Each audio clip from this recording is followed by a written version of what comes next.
This is the story of a quiet American, a dedicated soldier. It is a story about a Medal of Honor winner who unhesitatingly laid down his life on the field of battle. It is a story that illustrates magnificently the finest qualities of the American soldier. It is a story told for the first time of Private First Class Joe E. Mann. The people of Holland, where Joe Mann gave his life, have not forgotten him. Theirs was not just a temporary burst of emotion in the excitement of liberation. Their gratitude and recognition of this American soldier are forever etched in their memory. This is the story of that recognition. This is the story of Joe Mann. Neither one of us had heard of Joe Mann. We were two American soldiers on leave, doing the things any tourist would do. Traveling, sightseeing, enjoying the beauties of Europe. Holland is a lovely, peaceful country today, with landscapes seemingly taken from picture postcards, especially the windmills.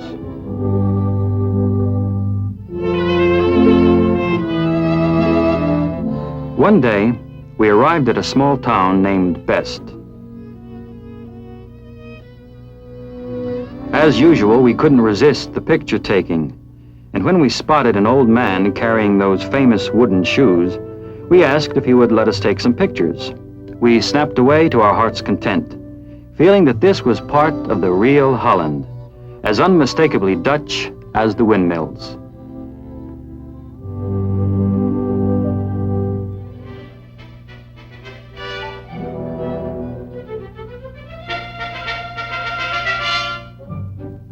The Dutch kids we saw were really cute. They looked healthy and happy, just like American kids. This was Holland, but the emblem they had on their shirts was American.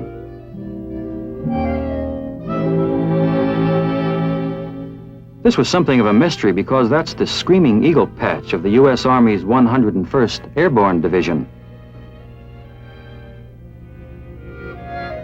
What was this all about?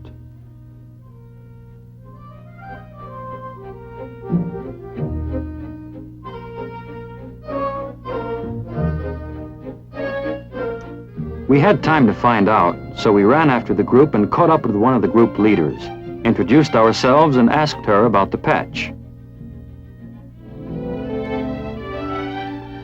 Her name was Marika van Kinderen.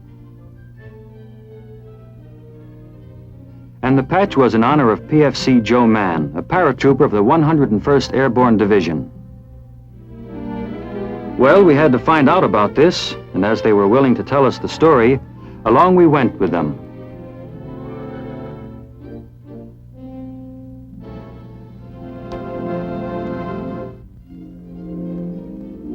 They were hiking to a park for an afternoon outing.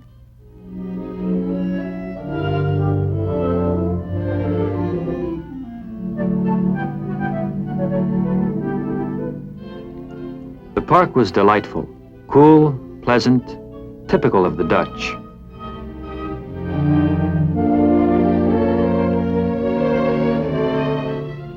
We found a well-shaded spot close to the edge of a pond where the children could sit and watch the swans and ducks while we talked.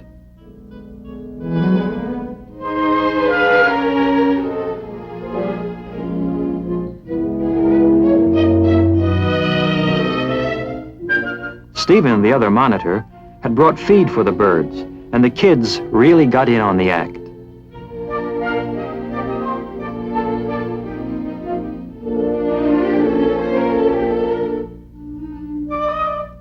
Marika prepared to tell us the story of Joe Mann, an American hero of Holland.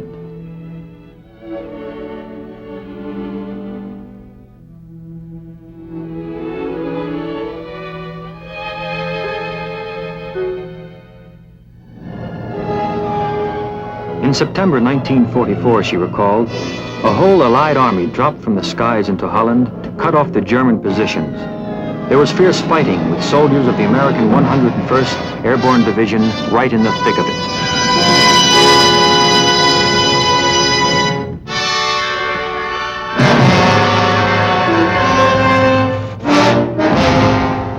Joe Mann's platoon was surrounded at the Wilhelminakanaal, just outside of Best. Joe was an ordinary soldier, but he knocked out an enemy 88, an ammunition dump, and was wounded 4 times.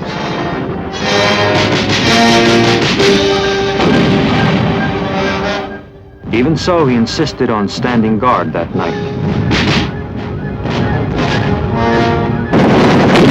The enemy attacked again the next morning.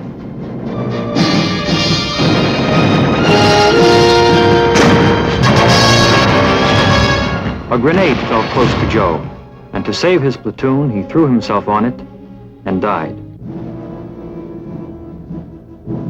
It was a moving story, the death of a soldier who died to save his buddies.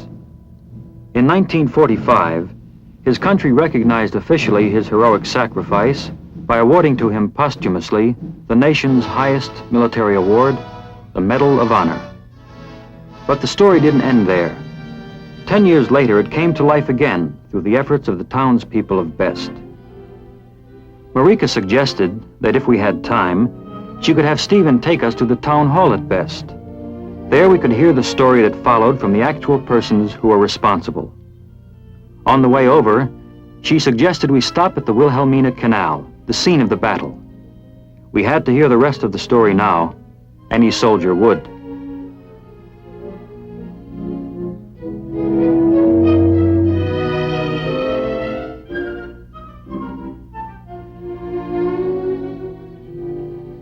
We drove to the canal and parked near the bridge where the fighting had taken place years ago.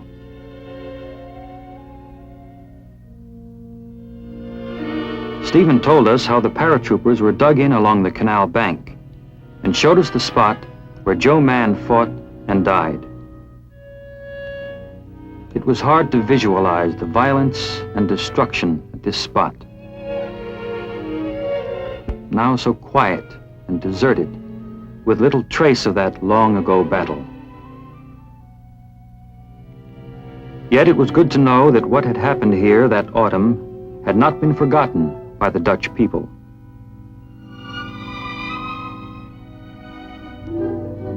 In 1954, Mr. Wittebrod, a newspaper editor here, was searching for a story to commemorate the 10th anniversary of our liberation. His paper was the Bata Courier, the house organ of the famous shoe factory. He found his story when he read the book Rendezvous with Destiny, the official history of the American 101st Airborne Division. He learned in detail what Joe Mann had done for us here in Best. When he wrote his story for his paper, he suggested that the people of Best consider the creation of a permanent memorial for this great American soldier. When he sent it to the print shop to be put into type, he had little idea of what would happen. He expected a reaction. He didn't expect a sensation, for that's what occurred when the story came off the presses. The story spread like wildfire. First in the factory, where hundreds of Bata employees read it in the paper.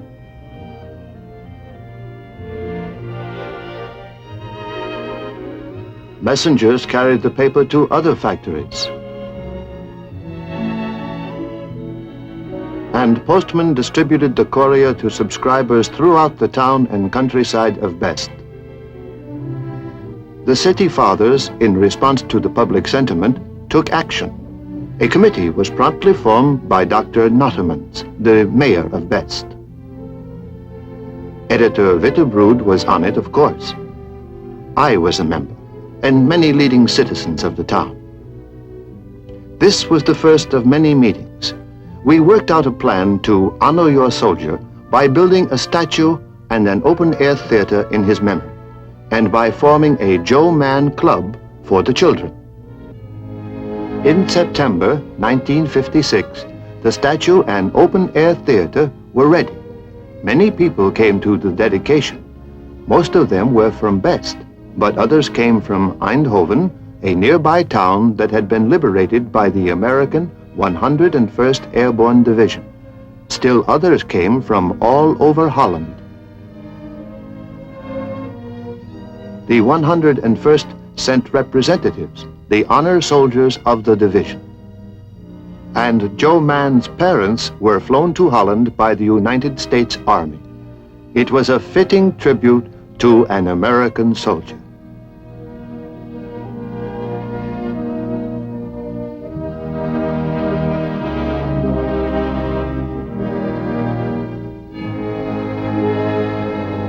Mayor Nottermans made the dedication speech, and Colonel McCaffrey, the military attaché from the American Embassy, delivered the eulogy.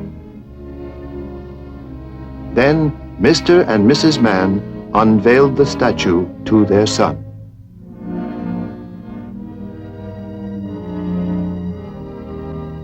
I believe that in that moment, many people recalled one line from St. John in the Bible.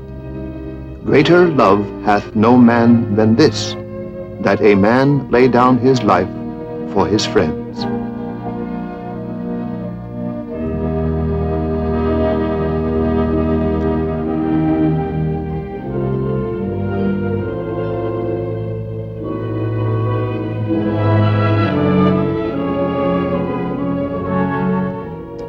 The park was located on the outskirts of the town, where the children's groups could easily reach it.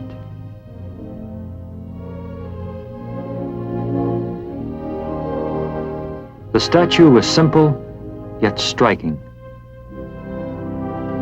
Seeing it now after hearing so much about it, I could understand its symbolism. For the pelican, in times of hunger, is known to tear strips from its own breast to feed its young. I realize now that this statue did not so much salute the person of Joe Mann, but rather the heroic qualities that made him a hero. And through him, the people were paying tribute to all American soldiers who had fallen far from home so that Holland and other countries could again be free.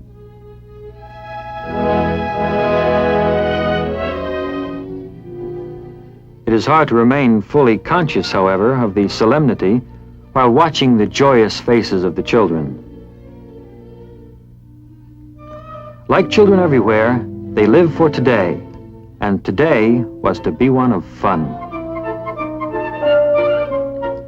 Watching them, it seemed to me that Joe Mann couldn't have asked for a more wonderful way to be remembered than by these youngsters, who in time to come would think back to the happy times spent in the Joe Mann Memorial Theater.